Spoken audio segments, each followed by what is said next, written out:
ഉദ്ഘാടന പ്രസംഗത്തിൽ നായനാർ മുഖ്യമന്ത്രി അമേരിക്കയിൽ ഒരാൾ ചായ കുടിക്കുന്നു, ബലാത്സംഗം ചെയ്യുന്നു. ഇതാണ് ഈ വാചകമാണ് അദ്ദേഹം പറഞ്ഞത്. ലീല മേനോൻ ഇതൊരു വലിയ വാർത്തയാക്കി.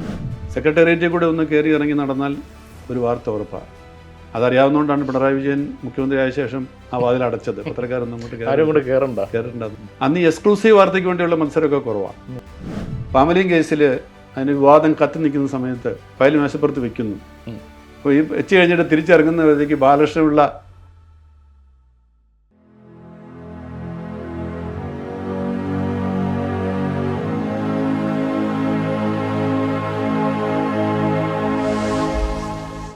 എൻ്റെ കഥ തുടരുകയാണ് സർ. അപ്പോൾ അതിൽ എയർപോർട്ടിലേക്ക് പോകുന്നു എന്ന് പറഞ്ഞു, എന്നിട്ട് എന്താ സംഭവിച്ചേ?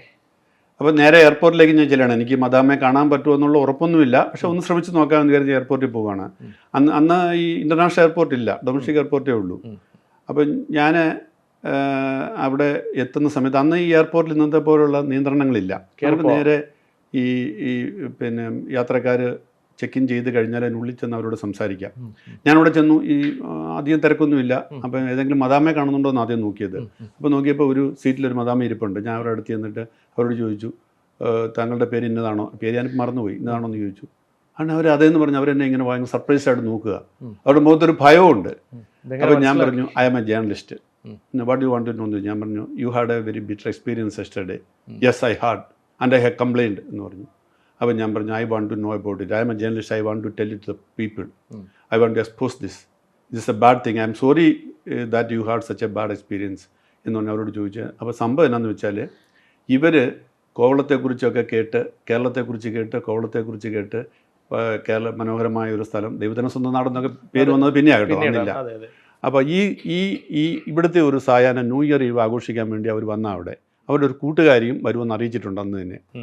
അവർ വേറെ എവിടെയോ യാത്ര ചെയ്ത് എത്തുമെന്നാണ് പറഞ്ഞത്. ഇവർ വൈകുന്നേരം ആയപ്പം ഹോട്ടലിൽ ചെക്ക് ഇൻ ചെയ്തിട്ട് അവർ വന്ന സമുദ്ര ബീച്ചിൽ ഇറങ്ങിയതാണ്. അപ്പോൾ അവർ ഒറ്റയ്ക്ക് അവിടെ ദൂരെ നടക്കുന്നു. അവിടെ പോയി അവർ ഫോട്ടോ ഒക്കെ എടുക്കുന്നു. അവരിങ്ങനെ ബീച്ചിൽ കൂടി ഇങ്ങനെ നടക്കുന്ന സമയത്ത് ഒന്ന് രണ്ട് ചെറുപ്പക്കാർ അവിടെ നിന്നവർ ഇവരുടെ അടുത്ത് നിന്ന് ഇവരോട് സംസാരിച്ച് കൂടിയിട്ട് ഇവരെ ഉപദ്രവിക്കാൻ ശ്രമിച്ചു. അപ്പോൾ ഇവർ ആദ്യം ഭയങ്കര ഷൗട്ട് ചെയ്തു. അപ്പോൾ അവിടെ കേൾക്കാനൊന്നും ബഹളമൊന്നും കേൾക്കാൻ ആരും ഇല്ല. അവിടെ ഒന്നും ഷൗട്ട് ചെയ്തു. അതിനുശേഷം ഇവർ അവിടെ നിന്നും മാറാൻ ശ്രമിച്ചു. മാറിയിട്ട് ഇവർ പുറകെ ചെല്ലുന്നു. പുറകെ ചെന്ന് ഇവരും രക്ഷപ്പെടാൻ വേണ്ടി സ്ത്രീ കടലിൽ ചാടി. കടലിൽ ചാടിയിട്ട് ഇവർക്ക് നീന്തറിയായിരുന്നുകൊണ്ട് ഇവരും രക്ഷപ്പെട്ടു. കടലിൽ ചാടിയോട് ഇവർ ഓടിക്കളഞ്ഞു. അപ്പോൾ ഈ കടലിൽ നിന്ന് അവർ തിരിച്ചു വന്നു കഴിഞ്ഞിട്ട് അവർ നേരെ പിന്നെ ഹോട്ടലിൽ പോയിട്ട് ഹോട്ടലിൽ അവരോട് വിവരങ്ങൾ പറയുന്നു. ഇന്നായിരുന്നെങ്കിൽ അതൊക്കെ വലിയ സംഭവമാണ്. അപ്പം തന്നെ അത് മീഡിയയുടെ മുന്നിലെത്തുന്നു. അപ്പം തന്നെ പോലീസ് വന്ന് കേസെടുക്കുന്നു. അതെ, നിറയുമായിരുന്നു. പക്ഷെ അന്ന് അങ്ങനെ ഒരു സാഹചര്യമായിരുന്നില്ല. അപ്പം ഈ സ്ത്രീ ഇത് പറഞ്ഞപ്പം ആ ഹോട്ടലുകാർ പറഞ്ഞു, ഒരു കാര്യം ചെയ്യേ, നിങ്ങളിപ്പോൾ ഇന്ന് ഇവിടെ സ്റ്റേ ചെയ്യുക, നാളെ രാവിലെ നിങ്ങൾക്ക് പോയി പോലീസ് സ്റ്റേഷനിൽ പോയി പരാതി കൊടുക്കാമെന്ന് പറഞ്ഞു. അപ്പോൾ അവർ പറഞ്ഞു, എനിക്കിപ്പോൾ തന്നെ പോകണമെന്ന് പറഞ്ഞു. അപ്പോൾ അല്ല, ഇപ്പോൾ പോകാൻ പറ്റത്തില്ല, ഇപ്പോൾ ഈ രാത്രി ഒന്നും ചെന്ന് പോലീസ് സ്റ്റേഷനിൽ ചെന്ന് കഴിഞ്ഞാൽ ആരും കാണത്തില്ല, യു ഗോ ടുമോറോ എന്ന് പറഞ്ഞു. അപ്പോൾ ഇവർ ചോദിക്കുന്നു, അപ്പോൾ അവർ രക്ഷപ്പെടത്തില്ലേ? അപ്പോൾ ഇവർ പറയുന്നു, അവർ രക്ഷപ്പെടത്തില്ല, പോലീസ് പിടിച്ചോളൂ എന്നൊക്കെ അവർ പറഞ്ഞ് ആശ്വസിപ്പിക്കുന്നുണ്ട്. ഇവർക്ക് ഭയങ്കര ദേഷ്യമാണ്. ഇവരോട് ഇങ്ങനെ മോശമായി പെരുമാറിയതിൻ്റെ ഒരു ഭയങ്കര അമർഷത്തിലാണ് ഇവർ സംസാരിക്കുന്നത്. എന്നാൽ പിന്നീട് ഞാൻ ആ റിസപ്ഷനിസ്റ്റോട് സംസാരിച്ചപ്പോൾ അവരോട് പറഞ്ഞു. അപ്പം അവർ പറഞ്ഞു, ഞങ്ങൾ അവരുടെ നന്മയ്ക്ക് വേണ്ടിയാണ് പറഞ്ഞത്. കാരണം രാത്രി പോയി ഈ മൊഴി കൊടുക്കാൻ ഞങ്ങൾക്ക് ഇവിടെ അവർക്ക് കൊടുക്കാൻ വേണ്ടി ഒരു വണ്ടി പോലും ഇല്ല. കുറച്ച് ദൂരമാണ് പോലീസ് സ്റ്റേഷൻ. അതുകൊണ്ട് രാവിലെ പോയാൽ മതി. ഞങ്ങൾ തന്നെയാണ് അവരെ വണ്ടി കൊടുത്ത് അയച്ചതും അവർ പോയി പരാതി കൊടുത്തതൊക്കെ ഞങ്ങൾ തന്നെ എയർപോർട്ടിൽ കൊണ്ടുവിട്ടതെന്നൊക്കെ പിന്നെ അവരെന്നോട് പറയുന്നുണ്ട്. അപ്പോൾ ഇവർ ഈ സ്ത്രീ എന്നോട് പറയുകയാണ്, അപ്പം രാത്രി അത് കഴിഞ്ഞ് ഞങ്ങൾ അന്നത്തെ രാത്രി ഞാൻ ഉറങ്ങിയില്ല. പിറ്റേ ദിവസം രാവിലെ ഞാൻ പോലീസ് സ്റ്റേഷനിൽ പോയി പരാതി കൊടുത്തിട്ട് ഞാൻ വാസ്തവത്തിൽ 3-4 ദിവസം ഇവിടെ താമസിച്ചിട്ട് പോകാൻ വേണ്ടി വന്ന ആളാണ്. പക്ഷേ ഈ അനുഭവം കാരണം ഞാൻ ഇവിടുന്ന് ഇപ്പോഴേ പോവുകയാണ്, ഞാൻ സ്ഥലം വിടുകയാണെന്ന് പറഞ്ഞു. അതുകൊണ്ടാണ് ഞാൻ പെട്ടെന്ന് ടിക്കറ്റ് ശരിയാക്കി ഞാൻ പോകാൻ തീരുമാനിച്ചതെന്ന് പറഞ്ഞു. എന്നിട്ട് ഇവർ പറഞ്ഞതെല്ലാം ഞാൻ ഈ ഇതിൽ റെക്കോർഡ് ചെയ്തു. അവരോട് പറഞ്ഞിട്ട് ഞാൻ റെക്കോർഡ് ചെയ്തത് എൻ്റെ കയ്യിലിരിപ്പുണ്ടായിരുന്നു. ഇതെനിക്കൊരു വലിയ ഗുണമായി. അപ്പം ഞാൻ ഇത് സംഭവം കൂടെ ചേർത്താണ് വാർത്ത കൊടുത്താൽ പറ്റുമോ? കാരണം 3-ാം ദിവസമാണല്ലോ വാർത്ത കൊടുക്കുന്നത്. അപ്പോൾ ഈ തലേദിവസത്തെ ഹൗവ ബീച്ചിൽ നടന്ന സംഭവവും അതിൻ്റെ ഫോട്ടോവും ഈ സമുദ്ര ബീച്ചിൽ നടന്ന സംഭവത്തിന്റെ കഥയും കൂടെ ചേർത്തിട്ടാണ് ഈ വാർത്ത കൊടുക്കുന്നത്. ഈ രണ്ട് സംഭവങ്ങളാണ് ഈ വാർത്തയ്ക്ക് ഏറ്റവും കാരണം മന്ത്രിക്ക് അങ്ങനെ അർദ്ധരാത്രിയിൽ ഒരു റിപ്പോർട്ടർ പോയി കോവളത്ത് പോയി ഇതൊക്കെ റിപ്പോർട്ട് ചെയ്യുന്നുള്ള പുള്ളിക്ക് വിശ്വാസമില്ല. അന്നൊക്കെ റിപ്പോർട്ടർമാരൊക്കെ വല്ലതും 2 സ്മോൾ അടിച്ചിട്ട് വീട്ടിൽ കിടന്നുറങ്ങും, അല്ലെങ്കിൽ വേറെ എവിടെയെങ്കിലും ആഘോഷിക്കുന്ന മതി. കോവളത്ത് പോയി ഇതൊക്കെ റിപ്പോർട്ട് ചെയ്യാൻ വേണ്ടി ഒരു റിപ്പോർട്ടറും ഫോട്ടോഗ്രാഫറും മെനക്കെടുവന്നാലും ഒരു പക്ഷേ മന്ത്രിയും കരുതി കാണത്തില്ല. പി. ശ്രീനിവാസൻ നല്ല മന്ത്രിയായിരുന്നു കേട്ടോ, എന്നോട് വലിയ സ്നേഹവും അതിനുശേഷമൊക്കെ ഞങ്ങൾ എല്ലാം ബന്ധമായിരുന്നു. പക്ഷേ അന്ന് പുള്ളിക്ക് ഇത് നിഷേധിക്കേണ്ടി വന്നത് ആ സാഹചര്യം കൊണ്ടാണ്. അപ്പോൾ എന്തായാലും ബാബുപ്പോളിൻ്റെ അടുത്ത് ഞാൻ ഈ ടേപ്പ് റെക്കോർഡർ കൊണ്ട് വെച്ച് കൊടുത്തു. പുള്ളി അത് കേട്ടു ഇൻ്റർവ്യൂ. എന്നിട്ട് ഞാൻ ആ സ്ത്രീയുടെ നമ്പർ മേടിച്ചിരുന്നു. ഞാൻ പറഞ്ഞു സ്ത്രീയുടെ നമ്പരും എൻ്റെ കയ്യിലുണ്ട്, വേണമെങ്കിൽ സാറിന് വിളിക്കാമെന്ന് പറഞ്ഞു. പുള്ളി പറഞ്ഞു അതിൻ്റെ ആവശ്യമൊന്നുമില്ല, ദിസ് ടെൽസ് എവറിതിങ് എന്ന് പറഞ്ഞു. എന്നിട്ട് പുള്ളി പോയി ഈ കോവളം പോലീസ് സ്റ്റേഷനിലെ പോലീസ് സ്റ്റേഷനിലെ SIയെ വരുത്തി അവരുടെ മൊഴിയെടുത്തു. പിന്നെ ഈ സംഭവം നടന്ന സ്ഥലത്ത് പോയി ഡീറ്റെയിൽഡായിട്ട് എല്ലാവരും കൂടി എടുത്തിട്ട് ഈ മനോരമയുടെ റിപ്പോർട്ട് കറക്റ്റാണെന്ന് പറഞ്ഞ് പുള്ളി ഒരു റിപ്പോർട്ട് കൊടുത്തു, സർക്കാരിന് റിപ്പോർട്ട് കൊടുത്തു. 100% ശരിയാണ് റിപ്പോർട്ട്, ഇതിനകത്ത് യാതൊരു അസത്യവും ഇല്ല, 2 സംഭവം ശരിയാണെന്ന് റിപ്പോർട്ട് കൊടുത്തു. അക്കാലത്താണ് ആദ്യമായിട്ട് പിന്നെ ബീച്ചുകളിൽ ബീച്ച് പോലീസിനെ നിയമിക്കുന്നത്. ഇന്ന് ബീച്ച് പോലീസിൽ ഇന്ന് വേറെ പേരിൽ ഒരു ഇതാണ്. അന്ന് ബീച്ച് പോലീസ് എന്നും പറഞ്ഞത്, അതായത് ബീച്ചുകളിൽ പിന്നെ ടൂറിസ്റ്റുകളുടെ പ്രത്യേകിച്ച് വിദേശികളുടെ സുരക്ഷയ്ക്കായിട്ട് പോലീസിനെ വേണമെന്ന് പറഞ്ഞപ്പോൾ റിപ്പോർട്ട് കൊടുക്കുകയും പ്രധാനപ്പെട്ട ബീച്ചുകളിലൊക്കെ അക്കാലത്ത് തന്നെ ബീച്ച് പോലീസിനെ ഏർപ്പെടുത്തുകയും ചെയ്തു. സാറിന്റെ ആദ്യ ഇമ്പാക്റ്റ് ആയിരുന്നു ഇത്, ഒരു വാർത്തയുടെ ആദ്യ ഇമ്പാക്റ്റ്, അതിന്റെ ആദ്യ ഇമ്പാക്റ്റ് ആ റിപ്പോർട്ട് കൊടുത്ത റിപ്പോർട്ടിന്മേൽ സർക്കാരിന് നടപടി സ്വീകരിച്ചു. മനസ്സിലായി. അപ്പം ശ്രീനിവാസൻ മന്ത്രി അന്ന് അതിനെ തള്ളി പറഞ്ഞെങ്കിലും പുള്ളി എന്നോട് പേഴ്സണലായിട്ട് പറഞ്ഞു, എന്നാലും തന്നെ ഞാൻ സമ്മതിച്ചിരിക്കും, താൻ ആ രാത്രി പോയി റിപ്പോർട്ട് ചെയ്തല്ലോ, ഞങ്ങൾ ഒരിക്കലും പ്രതീക്ഷിച്ചില്ല എന്നൊക്കെ അന്ന് അദ്ദേഹം എന്നോട് പറഞ്ഞു. അപ്പോൾ ഈ റിപ്പോർട്ട് ഇതിനൊരു തുടർച്ചയും കൂടെ ഉണ്ട്. ഈ സംഭവം വന്നു കഴിഞ്ഞ് ഏകദേശം 2 ആഴ്ചയ്ക്ക് ശേഷമാണ് ഈ പാതിരാമണലിലെ ഒരു ടൂറിസ്റ്റ് കേന്ദ്രമായി പ്രഖ്യാപിക്കുന്നത്. പാതിരാമണൽ എന്ന് പറയുന്നത് ആലപ്പുഴയ്ക്ക് അടുത്തായിട്ടുള്ള ഒരു ഐലൻഡാണ്, അറിയാമല്ലോ. അപ്പോൾ ആ ഐലൻഡിൽ പിന്നെ വേറെ സ്ഥാപനങ്ങളൊന്നുമില്ല. പിന്നെ ഒരു വനമാണത്, ചെറിയൊരു വനമാണ്, പക്ഷെ കുറച്ച് ഏരിയ ഉണ്ടത്, വളരെ ടൂറിസ്റ്റുകൾ പോവുകയൊക്കെ ചെയ്യുന്ന ഒരു സ്ഥലമാണ്. അപ്പോൾ ടൂറിസ്റ്റ് കേന്ദ്രമായിട്ട് പ്രഖ്യാപിച്ചിട്ട് അവിടെ സർക്കാരിൻ്റെ എന്തോ ഹോട്ടലൊക്കെ പണിയുക, അങ്ങനെ പരിപാടിയൊക്കെ വെച്ചിട്ട് അന്ന് നായനാർ മുഖ്യമന്ത്രി അവിടെ പോയി അത് ഉദ്ഘാടനം ചെയ്യുകയാണ്. അപ്പോൾ ഈ ഉദ്ഘാടന പ്രസംഗത്തിൽ അദ്ദേഹം ഒരു വളരെ പ്രസിദ്ധമായ ഒരു പ്രസ്താവന നടത്തി. മനോരമ എഴുതിയിരിക്കുന്നു കോവളത്ത് ബലാത്സംഗം നടന്നു, ബലാത്സംഗ ശ്രമം നടന്നു എന്നൊക്കെ പറഞ്ഞ്. ഇതുകൊണ്ട് വലിയ സംഭവമാണോ? ഇതൊക്കെ മുതലാളിത്തത്തിൻ്റെ ഭാഗമാണ്, ഈ ബലാത്സംഗ ശ്രമവും ഒക്കെ. നിങ്ങൾക്കറിയാമോ, അമേരിക്കയിലെ ബലാത്സംഗം നിത്യസംഭവമാണ്. അമേരിക്കയിൽ ഒരാൾ ചായ കുടിക്കുന്നു, ബലാത്സംഗം ചെയ്യുന്നു, ചായ കുടിക്കുന്നു, ബലാത്സംഗം ചെയ്യുന്നു, ചായ കുടിക്കുന്നു, ബലാത്സംഗം ചെയ്യുന്നു. ഇതാണ് ഈ വാചകമാണ് അദ്ദേഹം പറഞ്ഞത്. ഇതൊരു അദ്ദേഹത്തിന് സ്വസിദ്ധമായ തമാശ ശൈലിയിൽ അദ്ദേഹമാണ് പറഞ്ഞത്. അന്ന് ഇന്ത്യൻ എക്സ്പ്രസിന്റെ ലീല മേനോൻ എന്ന് പറയുന്ന പ്രശസ്തയായ ജേർണലിസ്റ്റ് അവിടെ ഉണ്ടായിരുന്നു. ഞാനൊന്നും അവിടെ പോയിരുന്നില്ല, കാരണം ആലപ്പുഴയായിരുന്നു. ലീല മേനോൻ ഇതൊരു വലിയ വാർത്തയാക്കി. കാരണം സ്ത്രീകൾക്കെതിരായിട്ടുള്ള ഒരു സ്റ്റേറ്റ്മെന്റ്, നമ്പർ 1. നമ്പർ 2, ഒരു ബലാത്സംഗത്തെ ഇത്ര നിസ്സാരമായിട്ട് ഒരു മുഖ്യമന്ത്രി കണ്ടു എന്ന് പറഞ്ഞ് ഭയങ്കര ക്രിട്ടിക്കലായിട്ട്, ഭയങ്കര ഇതായിട്ട് 1-ാം പേജിൽ ഇന്നായിരുന്നുണ്ടെങ്കിൽ കളി മാറിയേനെ. അന്നത് അത്രത്തോളം വലിയൊരു സ്ത്രീവിരുദ്ധ ഇതായിട്ട് എടുക്കാൻ വലിയ വാർത്തയായി, വലിയ ചർച്ചയായി. അപ്പൊ ഈ വാർത്തയും കൂടെ വന്നതോടുകൂടി എൻ്റെ വാർത്തയ്ക്ക് ഒന്നുകൂടെ പ്രൊനൗൺസ് ആയി. അന്ന് പിന്നെ രസകരമായ ഒരു സംഭവം, ഇതിനെനിക്കൊരു അവാർഡ് കിട്ടി. ഈ കോവളത്തെ സംഭവത്തിന് അവാർഡ് കിട്ടിയത് ടൂറിസം മേഖലയിൽ നടക്കുന്ന തെറ്റായ പ്രവണതകളെ പുറത്തു കൊണ്ടുവന്ന് ടൂറിസം മേഖലയെ നന്നാക്കാൻ ശ്രമിച്ചു എന്നുള്ളതിനുള്ള അവാർഡാണ്. കാരണം അപ്പോഴേക്ക് ഈ ബാബുപ്പോളിൻ്റെ റിപ്പോർട്ടൊക്കെ വന്നു കഴിഞ്ഞിരുന്നു. ടൂറിസം ഏജൻസിൻ്റെ ഒരു സംഘടനയുടെയാണ് അവാർഡ് കിട്ടിയത്. ഈ അവാർഡെന്ന് പറയുന്നത് സിംഗപ്പൂരിൽ പോയി ഒരാഴ്ച ഹോട്ടലിൽ താമസിക്കാനുള്ളൊരു അവാർഡാണ്. ടിക്കറ്റ്, ഹോട്ടലിലെ താമസം, ഇത് രണ്ടും കൂടെ ആയിരുന്നു അവാർഡ്. ഇന്റർനാഷണലാണ്. അപ്പം ഞാൻ അതിൻ്റെ ഭാഗമായിട്ട് സിംഗപ്പൂരിൽ പോയി താമസിച്ചു. അപ്പോൾ സിംഗപ്പൂരിൽ പോകാൻ നേരത്തെ എനിക്ക് പെട്ടെന്നൊരു ആശയം തോന്നി. അക്കാലത്ത് എനിക്ക് വളരെ ഇഷ്ടപ്പെട്ട ഒരു നോവലിസ്റ്റായിരുന്നു വിലാസിനി MK മേനോൻ എന്നാണ് അദ്ദേഹത്തിൻ്റെ യഥാർത്ഥ പേര്. അദ്ദേഹം ഒരു തൂലികാനാമമായിട്ട് വിലാസിനി തിരഞ്ഞെടുത്തതാണ്. ഈ വിലാസിനി എന്ന് പറയുന്ന നോവലിസ്റ്റിൻ്റെ നോവലുകളെല്ലാം എഴുതപ്പെട്ടത് സിംഗപ്പൂർ, മലേഷ്യ പശ്ചാത്തലമാക്കിയ. നിറമുള്ള നിഴലുകൾ, ഊഞ്ഞാല്, ഇങ്ങനെ കുറേ ചുണ്ടലി, ഇങ്ങനെ കുറേ നോവലുകളുണ്ട്. വളരെ മനഃശാസ്ത്രപരമായ നോവലുകളാണ് പലതും. ഫിലോസഫി ഉണ്ട് അതിനകത്ത്, ഇന്ത്യൻ ഫിലോസഫിയുടെയൊക്കെ ഒരു ബാക്ക്ഗ്രൗണ്ടിൽ എഴുതപ്പെട്ട നോവലുകളാണ്. ഈ നോവലുകളുടെ പശ്ചാത്തലമൊക്കെ സിംഗപ്പൂരും മലേഷ്യ. അപ്പം ഞാൻ ഇതും കൂടെ മനസ്സിൽ വിചാരിച്ചു, ഏതായാലും അവിടെ പോകാൻ അവസരം കിട്ടിയാണ്. അപ്പം ഈ നോവലുകളിലെ കഥാപാത്രങ്ങൾ ജീവിച്ച സ്ഥലങ്ങളിൽ പോവുക, ഈ കഥാപാത്രങ്ങൾ ജീവിച്ച സ്ഥലങ്ങളിൽ ഇരുന്നു കൊണ്ട കഥാപാത്രങ്ങളെക്കുറിച്ച് ഒരു ഒരു സാധനം എഴുതുക എന്നുള്ള ഒരു ആശയം എൻ്റെ മനസ്സിൽ വന്നു. ഇത് 91-ലാണെന്ന് ആലോചിക്കണം. അപ്പം ഞാൻ അന്ന് ഇത് പിന്നെ ഇതിനെക്കുറിച്ച് കുറേ പ്രിപ്പയർ ചെയ്തു. മേനോൻ തൃശ്ശൂർ വന്നു. അദ്ദേഹം റിട്ടയർ ചെയ്ത് തൃശ്ശൂർ വന്ന് താമസിക്കുന്നുണ്ട്. ഞാൻ ആദ്യം പോയി തൃശ്ശൂർ പോയി അദ്ദേഹത്തെ പോയി കാണുന്നു. അദ്ദേഹം എനിക്ക് അവിടെയുള്ള 1-2 നമ്പറുകളൊക്കെ തന്നു. പുള്ളിയുടെ സുഹൃത്തുക്കളുടെ അവിടെ പോയി താമസിക്കാം എന്നൊക്കെ പറഞ്ഞിട്ട് നമ്പറുകൾ തരുന്നു.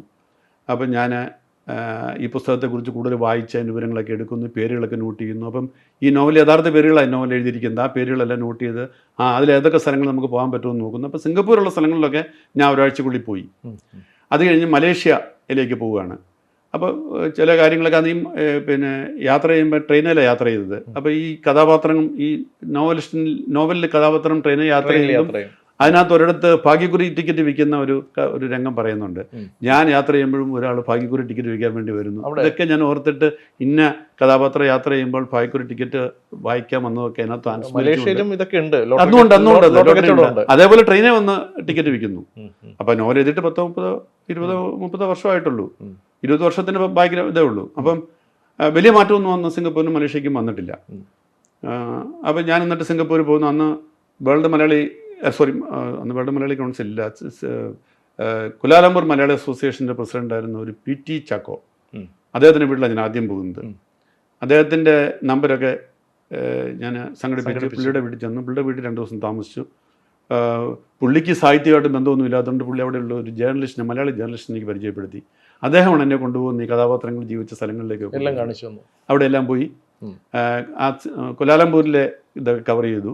അതിനുശേഷം ഞാൻ വേറെ അതിനകത്ത് ഒരു നോവൽ നിറമുള്ള നിലയിലുള്ള പശ്ചാത്തലത്തിൽ ഒരു എന്താ പറയുന്നത് ഈ പിന്നെ ഇത് ഓയിൽ പാം ഉണ്ടല്ലോ, എണ്ണപ്പനത്തോട്ടങ്ങളിലാണ് കഥ നടക്കുന്നത്.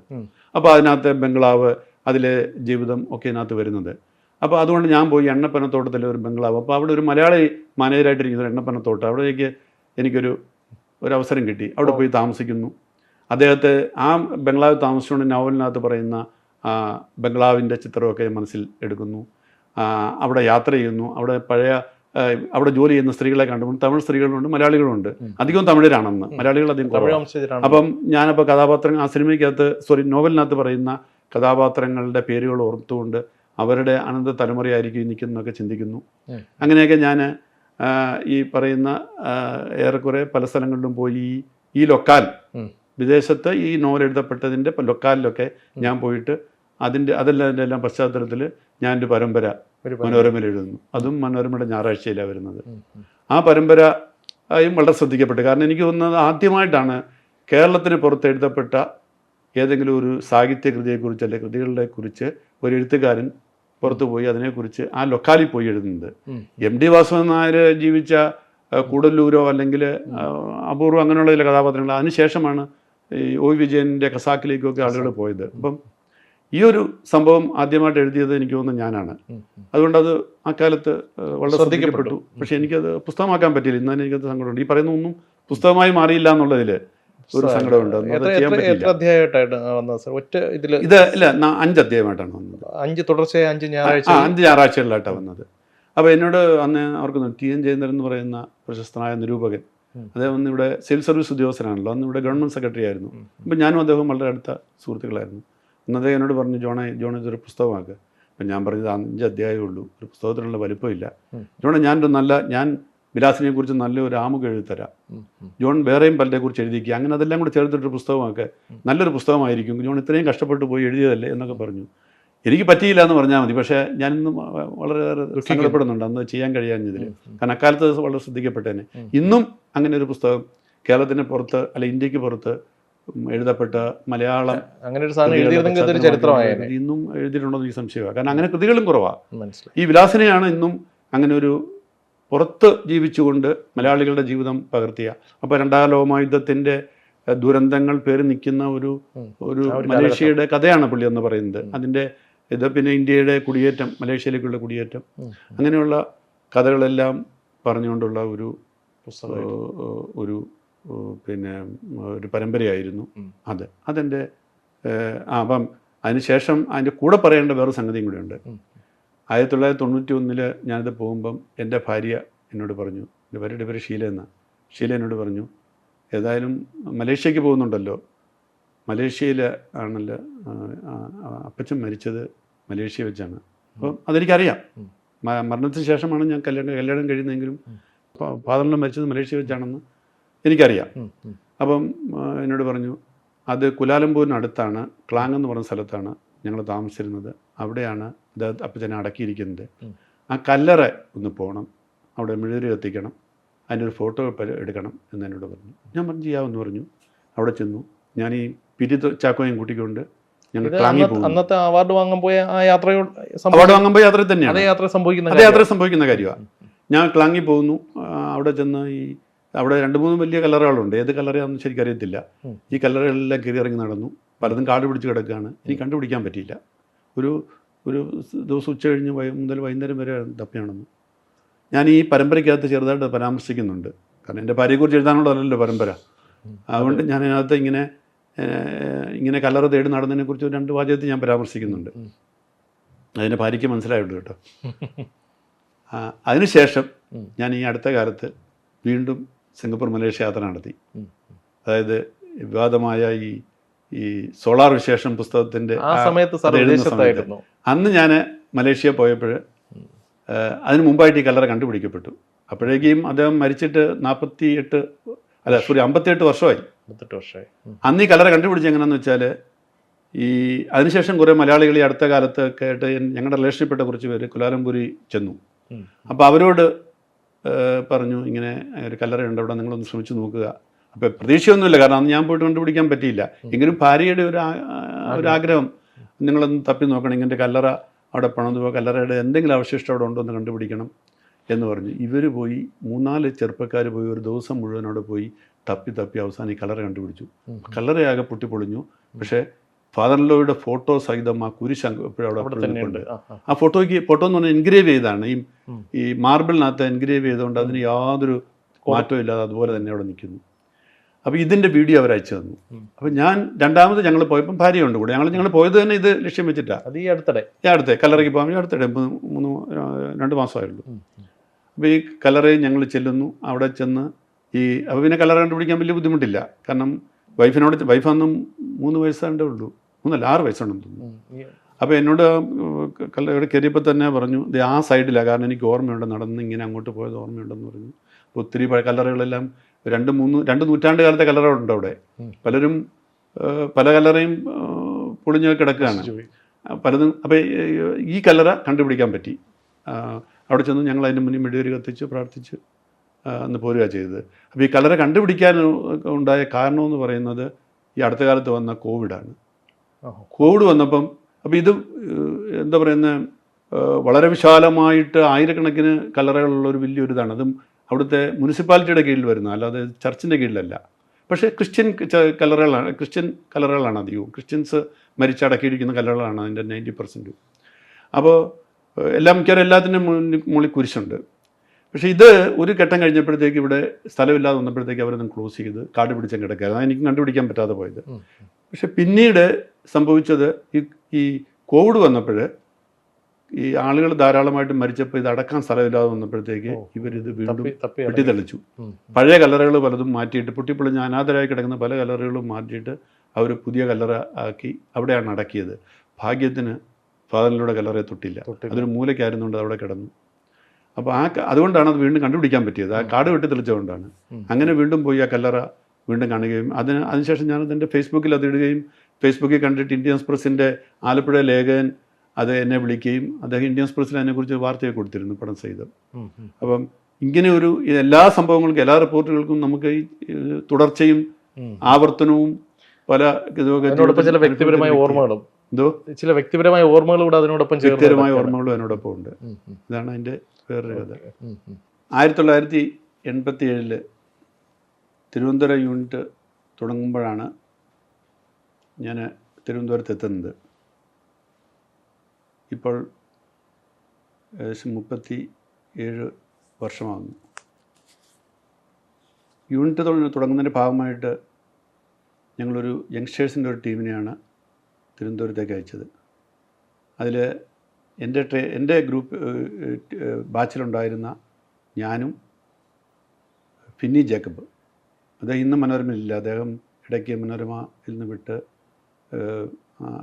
US കോൺസുലേറ്റിൽ ഒരു വലിയ ജോലിയിൽ പോയി. അദ്ദേഹം അവിടുന്ന് റിട്ടയർ ചെയ്ത് ഇപ്പോൾ അമേരിക്കയിൽ സെറ്റിൽ ചെയ്തിരിക്കുകയാണ്. ഫിന്നി ജേക്കബ് എഡിറ്റോറിയൽ സൈഡിലും ഞാൻ റിപ്പോർട്ടിംഗ് സൈഡിലുമായിട്ട് ഞങ്ങൾ രണ്ടുപേരും, വേറെ പത്രക്കാരും ഉണ്ട്, വേറെ ജേർണലിസ്റ്റുകളും ഉണ്ട്. അവരൊക്കെ പിന്നീട് ഇവിടെ നിന്ന് ട്രാൻസ്ഫർ ആയി പോയെങ്കിലും ഞാൻ മാത്രമേ ഇവിടെ നിന്നു. 36 വർഷം നിന്നു. അപ്പോൾ ഈ തുടങ്ങുന്ന സമയത്ത് ഞങ്ങൾ വരുന്ന കാലത്ത് മലയാള മനോരമ ശാന്തിനഗറിലായിരുന്നു.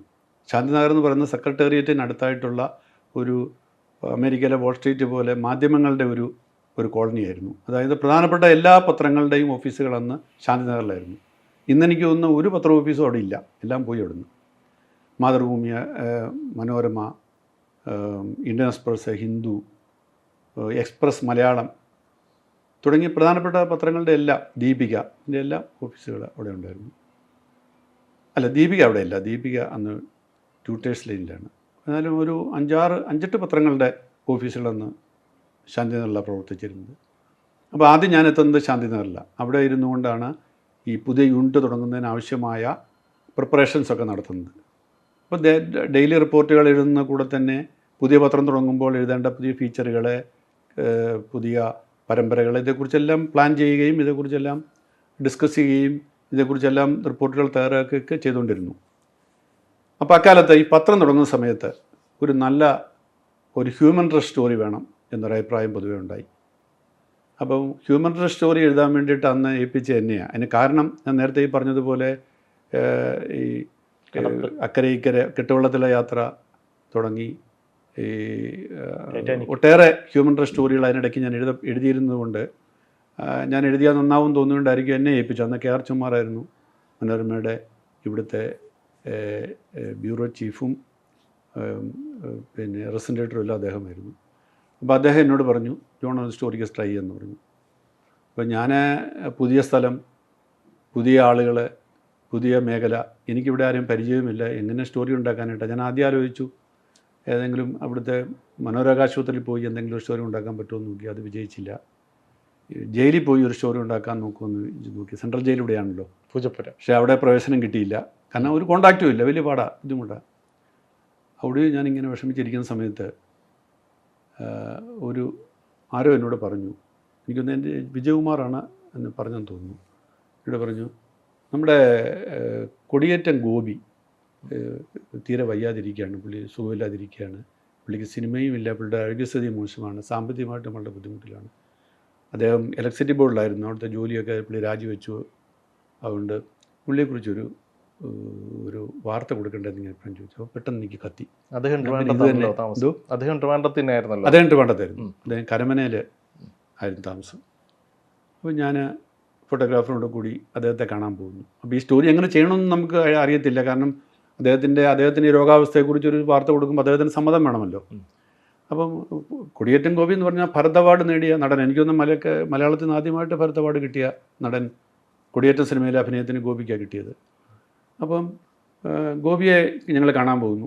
ഞങ്ങൾ ചെല്ലുമ്പം ഗോപി ഒറ്റയ്ക്കാണ് വീട്ടിലേ ഉള്ളൂ. കാരണം പുള്ളിയുടെ ഭാര്യ ജോലിക്ക് പോയിരിക്കുകയാണ്, മക്കൾ സ്കൂളിൽ പോയിരിക്കുന്നു. ഞങ്ങളവിടെ ചെല്ലുന്നു. അദ്ദേഹം തന്നെ വന്ന് പുള്ളിക്ക് നടക്കാനൊക്കെ ബുദ്ധിമുട്ടാണ്. പുള്ളിക്ക് സ്ട്രോക്ക് വന്നിരിക്കുകയാണ്, സിനിമയില്ല, ആകെ ഒരു വല്ലാത്ത അവസ്ഥയിലാണ്. അപ്പോൾ ഞാൻ അവിടെ ചെന്ന് പരിചയപ്പെടുന്നു. മനോരമ എന്നാന്ന് പറയുന്നു. അദ്ദേഹത്തോട് പറഞ്ഞു, ഞങ്ങൾ താങ്കളെക്കുറിച്ച് അറിയാൻ വേണ്ടി വന്നതാണ്. രോഗാവസ്ഥയെക്കുറിച്ചൊക്കെ പുള്ളി പറയുന്നു. പുള്ളിക്ക് സിനിമയില്ല എന്നുള്ള ഇത് പറയുന്നു. പുള്ളി വളരെ സങ്കടത്തോടെ പറഞ്ഞു, സിനിമ അങ്ങനെയാണ്, സിനിമയിൽ ആരെങ്കിലും വയ്യാതായാൽ വളരെ പെട്ടെന്ന് സിനിമാ ലോകം അവരെ മറക്കും. ഞാനിപ്പോൾ അത് അനുഭവിച്ചുകൊണ്ടിരിക്കുകയാണ്. അവാർഡ് കിട്ടിയെന്ന് പറഞ്ഞിട്ടോ നമ്മൾ വളരെ കത്തുന്ന കാലത്തെക്കുറിച്ച് പറഞ്ഞിട്ടൊന്നും ഒരു കാര്യമില്ല. ഇപ്പോൾ ആരും എന്നെ അന്വേഷിച്ച് വരാറില്ല. നമ്മുടെ കുടുംബം മാത്രമേ നമ്മൾ അവസാനം നമ്മുടെ കൂടെ കാണുകയുള്ളൂ. ചികിത്സയ്ക്കാണ് ഒത്തിരി കാശ് ചിലവാകുന്നുണ്ട്. ഇതിലെ കാര്യങ്ങളെല്ലാം പുള്ളി പറഞ്ഞു. അപ്പോൾ ഞാൻ അദ്ദേഹത്തോട് ചോദിച്ചു, ഞാനൊരു വാർത്ത കൊടുക്കട്ടെ താങ്കളുടെ ഈ രോഗാവസ്ഥയെക്കുറിച്ചും, ചിലപ്പോൾ സർക്കാർ ഇടപെട്ട് എന്തെങ്കിലും സഹായം നൽകിയെന്ന് വരും, ചില ജനങ്ങളിൽ നിന്ന് തന്നെ സഹായം വന്നു വരും. പുള്ളി ആദ്യം ഒന്ന് മടിച്ചു, വേണോ അത് ഞാൻ പറഞ്ഞു വളരെ ഇതായിട്ടേ കൊടുക്കുള്ളൂ, നമ്മളത് സഹായത്തിന് വേണ്ടിയാണെന്നുള്ള മട്ടിലൊന്നും കൊടുക്കത്തില്ല, താങ്കളുടെ ഒരു അവസ്ഥ ഇതാണ് എന്നുള്ളത്, ഇത്രയും വലിയൊരു നടൻ, മഹാനായ ഒരു നടൻ ഇങ്ങനെ ഒരു അവസ്ഥയിലിരിക്കുന്നു എന്ന മട്ടിലൊരു സ്റ്റോറി കൊടുക്കട്ടെ എന്ന് ചോദിച്ചു. പുള്ളി പറഞ്ഞു, അവസാനം പുള്ളി സമ്മതിച്ചു. അപ്പോൾ തിരിച്ചിറങ്ങുന്ന വഴിക്ക് പുള്ളി തിരിച്ച് ഞങ്ങൾ യാത്രയാക്കാൻ വേണ്ടി പുള്ളി ജനൽ കമ്പിയിൽ പിടിച്ചിട്ട് ഇങ്ങനെ നിൽക്കുന്നു. ജനലടിയിൽ കൂടിയാണ് പുള്ളി നിൽക്കുന്നു. പെട്ടെന്ന് ഞാനിങ്ങനെ സ്വയംവരത്തിലെ ഒരു രംഗം എൻ്റെ മനസ്സിൽ വന്നത്. കാരണം സ്വയംവരത്തിൽ പുള്ളി ആദ്യത്തെ പുള്ളിയുടെ സിനിമയാണെന്ന് തോന്നുന്നു. ആ സിനിമയിൽ ഈ ജോലി നഷ്ടപ്പെട്ട ഒരു ചെറുപ്പക്കാരനായിട്ട് പുള്ളി ഈ അന്ന് മധു ആണല്ലോ അതിനകത്ത് നായക കഥാപാത്രത്തെ അവതരിപ്പിക്കുന്നത്. ആ നായകൻ തൻ്റെ ജോലി തട്ടിയെടുത്തിട്ടാണ് അവിടെ ഇരിക്കുന്നത് എന്നുള്ളത് കൊണ്ട് ഈ ജോലി നഷ്ടപ്പെട്ട ഈ ഗോപിയുടെ കഥാപാത്രം അവിടെ നിൽപ്പുണ്ട്, ആഴിയിൽ പിടിച്ചിങ്ങനെ നിൽക്കുന്ന ഒരു ഭയങ്കര ടച്ചിങ് ആയിട്ടുള്ള ഒരു ഇതുണ്ട്. ഇത് ഞാൻ എൻ്റെ മനസ്സിലേക്ക് പെട്ടെന്ന് കിടന്നു. അപ്പോൾ ഞാൻ ഇതെല്ലാം കൂടെ വെച്ചിട്ട് ഈ ഒരു സ്റ്റോറി എഴുതി. അന്ന് മനോരമയുടെ തിരുവനന്തപുരം യൂണിറ്റ് തുടങ്ങുമ്പോൾ 1-ാം പേജിൽ വന്ന ടോപ്പിൽ വന്ന ഹ്യൂമൻ്റെ സ്റ്റോറി അതായിരുന്നു. ഈ വാർത്ത വന്നു കഴിഞ്ഞ് പുള്ളിക്ക് ഒത്തിരി സഹായം പല സ്ഥലങ്ങളിൽ നിന്നും. അത് അന്നത്തെ കാലത്താണ് എനിക്ക് തോന്നുന്നത് 50,000 രൂപയോളം. 50,000 രൂപ എന്ന് വലിയ എമൗണ്ടാണ്, വലിയ തുകയാണ്. ഈ തുക വന്നു. ഞാൻ തന്നെയാണ് എന്നോട് അതൊരു ചെക്കാക്കി അന്ന്. ഈ സഹായം മനോരമയിലേക്കാണ് വന്നത്? അന്ന് മനോരമയിലേക്കാണ് വന്നത്. ഞങ്ങൾ മനോരമ വളരെ അപൂർവമായിട്ട്, ഇന്നിപ്പം അങ്ങനെയുള്ള സഹായം ഒന്നും മനോരമ ഏറ്റെടുക്കത്തില്ല. അത് അക്കൗണ്ട് നമ്പർ കൊടുത്ത് അന്ന്. പക്ഷേ അന്ന് അങ്ങനെ ചെയ്യാറില്ല. അങ്ങനെ മനോരമ അങ്ങനെ ചെയ്തിട്ടില്ല. എനിക്ക് തോന്നുന്നു ഇതിനു മുമ്പ് വേറെ ചെയ്തതായിട്ട് എനിക്ക് ഓർമ്മയില്ല. ഇതിന് ശേഷം ചെയ്തിട്ടുണ്ട്. ആദ്യമായിട്ടാണെന്ന് എൻ്റെ ഓർമ്മ. അപ്പോൾ ഈ ഇത് സഹായം വന്നു. ഗോപിയെപ്പോലെ നടനായതുകൊണ്ടും അത്രയും വലിയൊരു പ്രൊമൻ്റായിട്ട് ഈ വാർത്ത വന്നുകൊണ്ടും ഒട്ടേറെ സഹായം പുള്ളിക്ക് വേണ്ടി വരികയും അന്വേഷണം വരികയും സർക്കാരും ഇടപെട്ടു, ചികിത്സാ സഹായമൊക്കെ നൽകി. അങ്ങനെ ഞാനാണ് അന്ന് ആ ചെക്ക് കൊണ്ടുപോയി പുള്ളിയെ കൊടുത്തത്. 50,000 രൂപയുടെ ചെക്ക് കൊണ്ട് കൊടുത്തത്. ഏതായാലും അത് ആ സംഭവം ഒരു നല്ല തുടക്കം തിരുവനന്തപുരം യൂണിറ്റിൽ ലഭിച്ചു. തിരുവനന്തപുരം യൂണിറ്റിൻ്റെ ഉദ്ഘാടന പത്രത്തിൽ, ആദ്യത്തെ പത്രത്തിൽ അതിനുവേണ്ടി ശ്രദ്ധിക്കപ്പെട്ട വാർത്തയായി മാറി. പലപ്പോഴും ഈ ആദ്യത്തെ പത്രം ശ്രദ്ധിക്കപ്പെടാൻ വേണ്ടിയിട്ട് വളരെ സെൻസേഷണലായിട്ടുള്ള വാർത്തകൾ കൊടുക്കാറുണ്ട്, പൊളിറ്റിക്കൽ വാർത്തകൾ കൊടുക്കാറുണ്ട്. വളരെ പിന്നീട് വിവാദമായിട്ടുള്ള പല സംഭവങ്ങളും നമുക്കറിയാമല്ലോ, അങ്ങനെ വാർത്ത കൊടുത്ത്. പക്ഷേ ഇതങ്ങനെയൊന്നുമല്ല, ഹ്യൂമൻ സ്റ്റോറി ആയിരുന്നു. അതുകൊണ്ട് അതിനെക്കുറിച്ച് അങ്ങനെ അതൊരു പോസിറ്റീവായൊരു ഇതാണ് ആളുകളുടെ മനസ്സിലുണ്ടായത്. അപ്പോൾ അങ്ങനെ ഒരു സംഗതി തിരുവനന്തപുരത്ത് തുടങ്ങാൻ പറ്റി എന്നുള്ളത് എന്നെ സംബന്ധിച്ച് വളരെ തുടക്കം തന്നെ ഗംഭീരമായിരുന്നു. തുടക്കം തന്നെ കലക്കി എന്ന് പറയാം. അതിനുശേഷം തിരുവനന്തപുരത്ത് ഒരു പുതിയ മേഖല, പുതിയ സംരംഭം, പുതിയ ആളുകളെ, പിന്നെ കേരളത്തിൻ്റെ ഭരണസ്ഥിരാ കേന്ദ്രമാണ്. കേരളത്തിലെ എല്ലാ അധികാര കേന്ദ്രങ്ങളും ഇരിക്കുന്ന തിരുവനന്തപുരത്താണ്. അത് കാരണം വാർത്തയ്ക്ക് ഒരു പഞ്ഞവുമില്ലാത്ത സ്ഥലമാണ് തിരുവനന്തപുരം. അതെ, സെക്രട്ടേറിയറ്റിൽ കൂടെ ഒന്ന് കയറി ഇറങ്ങി നടന്നാൽ ഒരു വാർത്ത ഉറപ്പാണ്. അതറിയാവുന്നതുകൊണ്ടാണ് പിണറായി വിജയൻ മുഖ്യമന്ത്രി ആയ ശേഷം ആ വാതിൽ അടച്ചത്. പത്രക്കാരൊന്നും അങ്ങോട്ട് കയറണ്ടെന്നുണ്ട്. വാർത്ത കിട്ടും. പക്ഷെ ഞാനന്ന് രാവിലെ സെക്രട്ടേറിയറ്റിൽ കയറി. അപ്പം അന്ന് സെക്രട്ടേറിയറ്റ് എന്ന് പറയുന്നത് പിന്നെ വാർത്തയുടെ ഒരു ഭയങ്കര ഉറവിടമാണ് അവിടെ. അപ്പം വാർത്ത കിട്ടുക എന്ന് പറഞ്ഞാൽ നമ്മൾ സെക്രട്ടേറിയറ്റിൽ മന്ത്രിമാരുണ്ട്, പിന്നെ ഗവൺമെൻറ് സെക്രട്ടറിമാരുണ്ട്, അഡീഷണൽ സെക്രട്ടറിമാരുണ്ട്. അങ്ങനെ ഉദ്യോഗസ്ഥന്മാരുടെ വലിയ ബന്ധം. താഴോട്ട് പോയിട്ട് സെക്രട്ടേറിയറ്റ് അസിസ്റ്റൻ്റ് വരെ ഉണ്ട്. 10,000-3,000 പേര് ജോലി ചെയ്യുന്ന ഒരു സ്ഥലമാണ്. അപ്പം നമുക്ക് വാർത്ത കിട്ടുക പലപ്പോഴും മോളിൽ നിന്നല്ല. മന്ത്രി പണ്ട് 2 തരത്തിൽ വാർത്ത എടുക്കും. രാവിലെ നമ്മൾ പ്രസ് ക്ലബ്ബിൽ പോകും. പ്രസ് ക്ലബ്ബിൽ പോകുമ്പം ഈ അവിടെ നയിക്കുന്ന അന്ന് പിന്നെ സീനിയറായിട്ടുള്ള പത്രക്കാർ അവിടെ ഉണ്ടാവും. അവർ നമ്മളോട് പറയും നമുക്കൊന്ന് മന്ത്രിയെ പോയി കാണാം. അപ്പോൾ അന്ന് ഏതെങ്കിലും അന്നത്തെ ഇപ്പോൾ കെ എം മാണിയാണെന്ന് കരുതിക്കുക, കെ എം മാണിയെ പോയി കാണാമെന്ന് കരുതും. അപ്പോൾ ഞങ്ങളൊരു ഗ്രൂപ്പായിട്ട് പോയി കെ എം മാണിയെ പോയി കാണുന്നു. കെ എം മാണിയെ വിളിച്ച് പറയും. അപ്പം പുള്ളി പറയും വരാൻ പറയും. അവിടെ ചെല്ലുന്നു. പുള്ളി അവിടെ ഇരിക്കുന്ന എല്ലാവർക്കും ചായയൊക്കെ കൊടുത്തു, വിശേഷങ്ങളൊക്കെ പറയും. അപ്പം നമ്മുടെ ആ പത്രക്കാരുടെ ആവശ്യം എന്തെങ്കിലും ഒരു പുതിയ വാർത്ത കിട്ടണം. അന്ന് ഈ എക്സ്ക്ലൂസീവ് വാർത്തയ്ക്ക് വേണ്ടിയുള്ള മത്സരമൊക്കെ കുറവാണ്. പൊതുവായിട്ടൊരു വാർത്ത മതി, എന്തെങ്കിലും ഒരു അനൗൺസ്മെൻറ്റ്. അപ്പം സർക്കാരിനെ സംബന്ധിച്ച് എന്ത് പുതിയ കാര്യവും നമ്മൾ വാർത്തയാണല്ലോ. അപ്പോൾ എന്തെങ്കിലും ഇപ്പം കെ എം മാണിയാണെങ്കിൽ ധനകാര്യ മന്ത്രിയാണ്. അപ്പം ധനകാര്യ മന്ത്രി പറയുകയാണ് അടുത്ത ബജറ്റിൽ, ബജറ്റെന്നേലും പറയത്തില്ല, ഞങ്ങൾ ഇന്നൊരു ആനുകൂല്യം കൊടുക്കാൻ പിന്നെ നൽകാൻ പോകുന്നു, അല്ലെ ഇന്നൊരു ക്ഷേമ പദ്ധതി ഞങ്ങൾ ഉദ്ദേശിക്കുന്നുണ്ട്. ഉടനെ അത് വലിയ വാർത്ത തിരുവനന്തപുരത്ത് നിന്ന് വരുന്നതുകൊണ്ട് അത് 8 കോളത്തിൽ വലിയ വാർത്തയായിട്ട് പ്രാധാന്യമാണ്. അപ്പോൾ ഇതുവേണ്ടി രാവിലെ തൊട്ട് ഉച്ചവരെ ഇങ്ങനെ ഈ മന്ത്രിമാരെ കാണാൻ വേണ്ടിയിട്ട് ചിലവഴിക്കുക, അല്ലെങ്കിൽ അതിൻ്റെ ഉദ്യോഗസ്ഥന്മാരെ. അത് കഴിഞ്ഞ് പിന്നീട് ചെയ്യുന്ന പരിപാടി ഞാൻ ചെയ്യുന്നത് സെക്രട്ടേറിയറ്റിൽ പോയി ഉദ്യോഗസ്ഥന്മാരെ കാണും. അപ്പോൾ ഉദ്യോഗസ്ഥന്മാരെ കാണാമെന്ന് പറഞ്ഞാൽ വളരെ എളുപ്പമല്ല, പരിചയമില്ല അവരൊന്നും. സെക്രട്ടേറിയറ്റിലെ മന്ത്രിമാർക്കും ഗവൺമെൻറ് സെക്രട്ടറിമാർക്കും നമ്മളെ കൊണ്ട് ആവശ്യമുണ്ട്, അല്ലെങ്കിൽ നമ്മളെ പേടിയെങ്കിലും ഉണ്ട്. നമ്മളൊരു വാർത്തയും കൊടുത്ത് അവർ ഉപദ്രവിക്കുമെന്ന്. അവിടെ ഇരിക്കുന്ന സെക്രട്ടേറിയറ്റ് അസിസ്റ്റന്റിനോ ഡെപ്യൂട്ടി സെക്രട്ടറിക്കോ അഡീഷണൽ പിന്നെ സെക്രട്ടറിക്കോ ജോയിൻറ്റ് സെക്രട്ടറിക്കോ ഒന്നും നമ്മളെ കാണേണ്ട കാര്യമില്ല, നമ്മളെ കൊണ്ട് ആവശ്യമില്ല. യൂണിയൻ നേതാക്കൾക്കുണ്ട്, പക്ഷെ അവരുടെ വാർത്ത വരാൻ വേണ്ടി. എനിക്ക് വേണ്ടത് യൂണിയനിൽ താല്പര്യമൊന്നുമില്ല, അതിനകത്ത് ബന്ധപ്പെടാത്ത ആളുകളിൽ നിന്നാണ്. അപ്പം ഞാനിങ്ങനെ സെക്രട്ടറി കൂടെ ഇങ്ങനെ കയറി നടക്കും. കയറി നടന്നിട്ട് ഏതെങ്കിലും അപ്പോൾ എനിക്ക് എൻ്റെ ട്രെയിനിങ് പീരീഡിലെ ഒരു ഉദ്യോഗസ്ഥൻ ഒരു ജേർണലിസ്റ്റ്, എനിക്ക് ക്ലാസ് എടുത്ത ഒരാൾ, ഐസക് അറയ്ക്കൽ എന്ന് അദ്ദേഹത്തിൻ്റെ പേര്. അദ്ദേഹം ദീർഘകാലം റിപ്പോർട്ടറായിട്ടിരുന്ന ഒരു ജേർണലിസ്റ്റാണ്, സീനിയറായിട്ടാണെങ്കിലും മരിച്ചുപോയി. അദ്ദേഹം ഞങ്ങളോട് പറഞ്ഞ ഒരു വാചകം ഞാൻ ഓർക്കും. നിങ്ങളൊരു കലക്ടറെയോ കമ്മീഷണറെയോ ആരെങ്കിലും കാണാൻ ചെല്ലുമ്പോൾ നിങ്ങളൊരു കാര്യത്തിന് വേണ്ടിയായിരിക്കും ചെല്ലുന്നത്. ആ സംസാരിക്കുന്ന സമയത്ത് അദ്ദേഹം ഒരു ചായ ഓഫർ ചെയ്യും. നോ പറയരുത്, യേസേ പറയാവുള്ളൂ. അത്രയും സമയം കൂടെ കിട്ടും. അതാണ് അദ്ദേഹം എന്നോട് പറഞ്ഞത്. നിങ്ങൾക്ക് ആ ചായ കുടിക്കുന്ന സമയത്ത് നിങ്ങൾക്ക് ആ പുള്ളിയുടെ സംസാരം, കാരണം ആ ചായ ഓഫർ ചെയ്ത് കഴിഞ്ഞാൽ ആ ചായ വന്ന് കഴിക്കുന്നവരെ പുള്ളിക്ക് നമ്മളെ ഇരുത്തിയേ പറ്റുള്ളൂ. അപ്പോൾ അതുകൊണ്ട് നിങ്ങൾ ആ ചായ ഡിനേ ചെയ്യരുത്, നിങ്ങൾ ആ ചായ കഴിക്കണം. എന്നിട്ട് അതിനിടയ്ക്ക് നിങ്ങൾ വീണ്ടും ചോദ്യങ്ങൾ ചോദിച്ചുകൊണ്ടിരിക്കണം. അപ്പോൾ നിങ്ങൾക്ക് എന്തെങ്കിലും ഒരു വാർത്ത കിട്ടും. അപ്പോൾ ഈ രീതിയിൽ നമ്മൾ ഈ സെക്രട്ടറിമാരെയും മന്ത്രിമാരെയും കാണുമ്പോൾ അത് സാധിക്കുമെങ്കിലും ഈ ഡെപ്യൂട്ടി സെക്രട്ടറിയോ അല്ലെങ്കിൽ അണ്ടർ സെക്രട്ടറിയോ പോയി കാണുമ്പോൾ അവർ ചായ ഓഫർ ചെയ്യുന്ന ചായ കിട്ടത്തില്ല. അപ്പോൾ നമ്മൾ ആദ്യം ചെല്ലുന്നു, ഒരു അണ്ടർ സെക്രട്ടറിയുടെ എല്ലാവരുടെയും മുന്നിൽ നെയിം ബോർഡ് ഉണ്ട്. ആ നെയിം ബോർഡ് കാണാതെ വേറെ യാതൊരു കോൺടാക്റ്റും ഇല്ല. അപ്പോൾ ഒരാളെ കാണുന്നു, ബി അശോകൻ എന്ന് പറയുന്ന ആളെ കാണാൻ കയറുന്നു. അപ്പോൾ അദ്ദേഹം എഡ്യൂക്കേഷൻ ഡിപ്പാർട്ട്മെൻറ്റ് അണ്ടർ സെക്രട്ടറി ആണെന്ന് ഇരിക്കും. അപ്പോൾ എന്തിനാ വന്നത്? ഞാൻ പറഞ്ഞു ഞാൻ ജേർണലിസ്റ്റാണ്. അപ്പം പുള്ളി അതിനെന്ത് വേണമെന്നുള്ള മട്ടിൽ നമ്മുടെ മുഖത്തോട്ട് നോക്കും. ഞാൻ പരിചയപ്പെടാൻ വന്നതാണ്. അപ്പോൾ എന്നെ പരിചയപ്പെടുന്നുള്ള വേണ്ടി വീണ്ടും നോക്കും. അല്ല, ജസ്റ്റ് ഒന്ന് പരിചയപ്പെടാൻ വേണ്ടി വന്ന. എൻ്റെ പേര് സുഹാൻസു. അപ്പോൾ കസേരയുണ്ട് ഇരിക്കുന്നു പറയും, അല്ലെങ്കിൽ അവിടെ നിർത്തും. അപ്പം പുള്ളി ചോദിക്കും എന്താണ്? അല്ല ഒന്നുമില്ല, വെറുതെ എന്ന് പറഞ്ഞാൽ നമ്മൾക്ക് തിരിച്ചിറങ്ങിപ്പോരും. രണ്ടാം ദിവസം വീണ്ടും ആളുടെ അടുത്ത് ചെല്ലുമ്പോൾ പുള്ളി എന്നെ കാണുമ്പോഴത്തേക്ക് കഴിഞ്ഞ ആഴ്ച വന്ന ആളല്ലേ? അതെ. എന്താ? അപ്പോൾ ഞാൻ എന്തെങ്കിലും ഒരു പുള്ളി എഡ്യൂക്കേഷൻ്റെ അണ്ടർ സെക്രട്ടറി ആണല്ലോ, ഇട്ടെടുക്കും. എന്തെങ്കിലും ഒരു സംഭവം ഞാൻ എഡ്യൂക്കേഷനോട് ബന്ധപ്പെട്ട് എന്തെങ്കിലും ഒരു ചോദ്യം പുള്ളിയോട് ചോദിക്കുന്നു. നീ വാർത്തയൊന്നും കിട്ടത്തില്ല. പുള്ളി പറയും, അയ്യോ അത് ഞങ്ങളോട് ചോദിക്കണം, നിങ്ങൾ പോയി സെക്രട്ടറിയോട് ചോദിക്കണം, അല്ലെങ്കിൽ മന്ത്രിയോട് ചോദിക്കണം എന്ന് പറയും. അല്ല എന്നാലും അതിനെക്കുറിച്ച് എന്തെങ്കിലും ഒരു വിവരം. അപ്പം ഞാൻ പറയും അവർ പറയും സോറി, തരാൻ നിവൃത്തിയില്ല എന്ന് പറയും. നമസ്കാരം പറഞ്ഞോളൂ, നന്ദി. മൂന്നാം തവണ വീണ്ടും ചെല്ലും. അപ്പം ഞാൻ എൻ്റെ അപരിചിതനല്ല, ഒരു പരിചയമായി. എന്തെങ്കിലും തരാതെ വിടാൻ പറ്റില്ല. അപ്പോൾ പുള്ളി എന്നെ കാണുമ്പോഴത്തേക്ക് വന്ന് ഇരിക്കുക എന്ന് പറഞ്ഞൊരു സൗഹൃദമൊക്കെ കാണിക്കും. അപ്പോൾ ഇത് എൻ്റെ അനുഭവത്തിൽ ഞാൻ പറയുന്നത് കേട്ടോ. ഒരുപാടുപെട്ട 90% ആൾക്കാരുടെ അടുത്ത് നമുക്ക് ക്ലിക്ക് ചെയ്യും. ചില കടുത്ത പാർട്ടിക്കാരുണ്ട്, CPM-ൻ്റെ, അവരാരും നമ്മളെ അടുപ്പിക്കത്തില്ല. അല്ലാതെയുള്ള പ്രത്യേകിച്ച് കോൺഗ്രസ് അനുഭവമുള്ള ആൾക്കാരൊക്കെ ആണെങ്കിൽ മനോരമയാണെന്ന് പറയുമ്പോൾ അവർക്ക് ഉണ്ട്. അപ്പോൾ അവരിരുത്തിയിട്ട് നമ്മളോട് സംസാരിക്കും. അങ്ങനെ സംസാരിച്ച് വരുന്ന കൂട്ടത്തിൽ നമ്മളുടെ ഒരു വിശ്വാസമായി. അങ്ങനെ എന്തോ വലിയൊരു വാർത്ത സാറിന് കിട്ടിയിട്ടുള്ളൊരു കഥ. ഒത്തിരി വാർത്ത കിട്ടിയിട്ടുണ്ട്. അത് ആ കിട്ടിയ കഥ പിന്നൊരിക്കൽ പറയാം.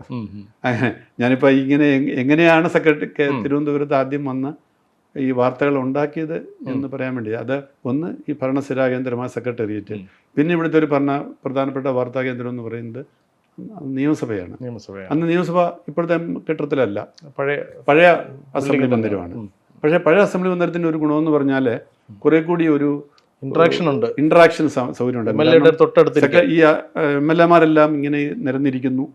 അതിൻ്റെ ചുറ്റുമായിട്ട് ഒരു വരിയിലായിട്ടാണ് പത്രക്കാരിരിക്കുന്നത്. അപ്പം ഈ നടുക്കൂടി MLA-മാരിനകത്തൊരു ചെറിയൊരു ഒരു കോറിഡോർ വഴി അകത്തോട്ട് ചെന്നാലാണ് ഈ ലോബി ഉള്ളത്. ലോബി എന്ന് പറഞ്ഞാൽ ചെറിയൊരു ലോബിയാണ്. ഈ ലോബിയിൽ ഒരേ സമയം പത്രക്കാർക്കും പിന്നെ MLA-മാർക്കും പ്രവേശിക്കാം. അപ്പോൾ ഈ അസംബ്ലി ഹാളിൽ നിന്ന് ഈ MLA-മാരിങ്ങനെ ഇറങ്ങി വരുന്ന സമയത്ത് ഈ പത്രക്കാർക്കത് കാണാം. ആ കൂടെ തന്നെ നമ്മളെ കയറി വരും. അല്ലെങ്കിൽ അവർ തന്നെ നമ്മളെ കൈകൊണ്ട് ഇങ്ങനെ കാണിക്കും, അല്ലെങ്കിൽ കണ്ണുകൊണ്ട് കാണിക്കും, വരാൻ പറയും. അപ്പോൾ അകത്ത് ചെന്നിരുന്നു, ഇവരോട് സംസാരിച്ച് നമുക്ക് എന്തെങ്കിലും പുതിയ വിവരങ്ങളെ കാര്യങ്ങളെ അല്ലെ അസംബ്ലി പറഞ്ഞ കാര്യങ്ങളുടെ കൂടുതൽ വിശദാംശങ്ങൾ. അങ്ങനെ ഒരു ഭയങ്കര ഒരു അടുപ്പ് MLA-മാരുമായിട്ട് ഉണ്ടായിരുന്നു ഈ പഴയ അസംബ്ലിയിൽ.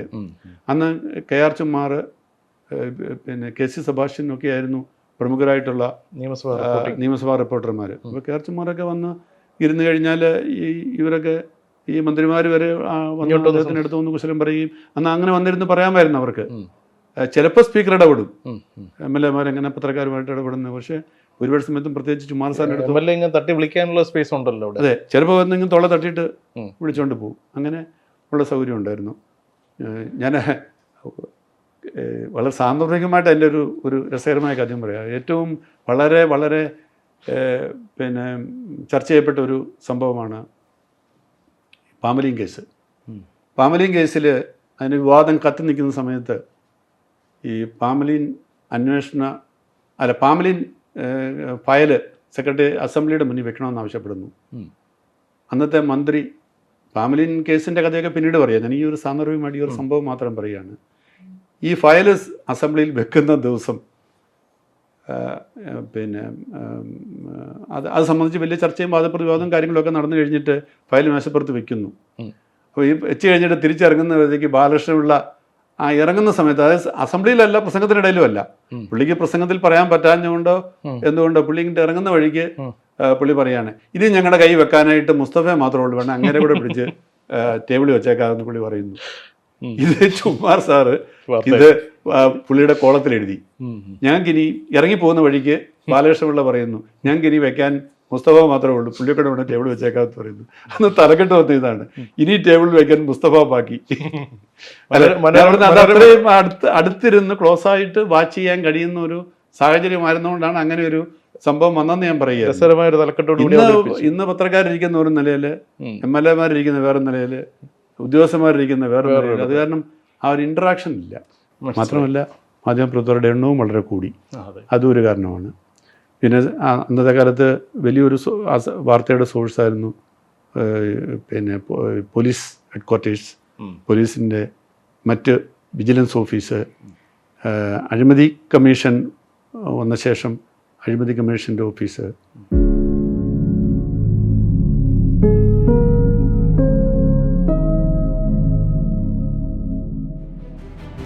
കരിക്കുംപിള്ള ദമ്പതി വധക്കേസ് ഉണ്ടാകുന്ന 1980-81 കാലത്ത് ഞാൻ നേരെ ഈ കൊലപാതകം നടന്ന വീട്ടിൽ അവിടെ ചെന്നു.